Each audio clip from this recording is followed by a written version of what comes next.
Sewaktu kecil, saya sering diceritakan oleh para pini sepuh, para mbah-mbah saya bahwa Indonesia suatu hari nanti akan menjadi negara yang sangat makmur. Hal ini adalah bagian dari banyak nubuah. Nubuah adalah sesuatu kejadian yang meramalkan masa yang akan datang tentang bangsa Indonesia. Sama seperti Rasulullah Muhammad SAW sewaktu menggantikan nama kota kecil yang namanya Yastrib, yang penduduknya sebagian besar buta huruf, di mana dia menyatakan suatu hari nanti kota ini akan menerangi dunia. Dan beliau mengawalinya dengan mengubah nama kota tersebut menjadi Madinah Al-Munawwaroh atau kota yang bercahaya. Menjadi kota ilmu, menjadi kota agama, menjadi kota pembawa penerangan. Itu adalah nubuah yang Rasulullah hadirkan untuk penduduk Yastrib dan untuk dunia. Di Indonesia, dalam narasi Prabu Jayabaya mengatakan juga hal yang sama. Indonesia akan menjadi negara makmur, Kerto Raharjo atau sejahtera, ijo royo-royo, ketika semuanya tentram dan tertata. Bagaimana menatanya? Maka ada 4 hal yang menjadi ciri awal kemakmuran Indonesia. Prabu Jayabaya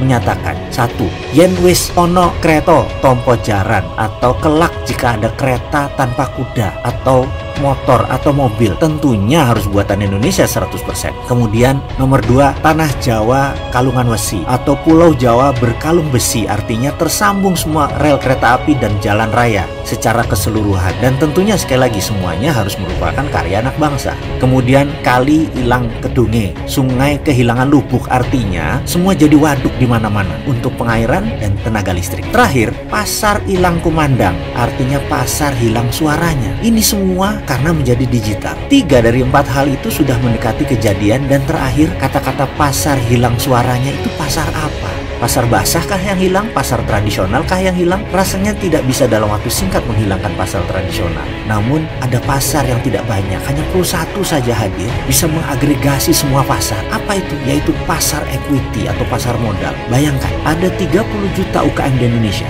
yang memerlukan modal, dan ada 50 juta individual investor yang kecil-kecil yang memerlukan pasar UKM tersebut. Apa yang terjadi kalau yang dimaksud Prabu Jayabaya adalah pasar equity untuk UKM? Ini adalah pasar yang dahsyat karena menghubungkan dan menggabungkan 60% komunitas di bawah bergandengan tangan menyelesaikan masalah keuangan, baik keuangan UKM dan keuangan individu. Ini bukan pinjaman berbasis bunga. Pasar equity adalah pasar pembiayaan berbasis bagi hasil.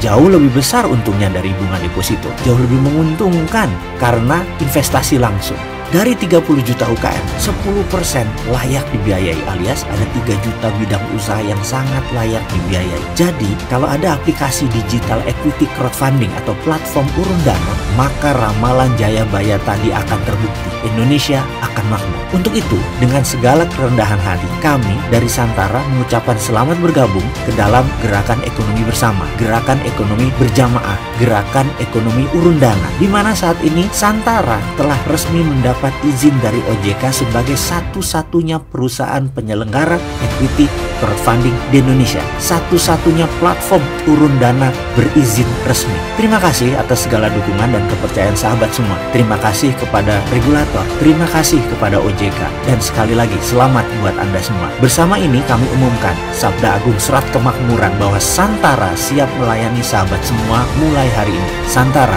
equity crowdfunding pertama berlisensi OJK. Saya secara pribadi dan kami semua mengajak Anda untuk ikut bersama-sama naik kapal kami, bergabung dalam rencana men-skill up ekonomi Indonesia. Klik santara.co.id.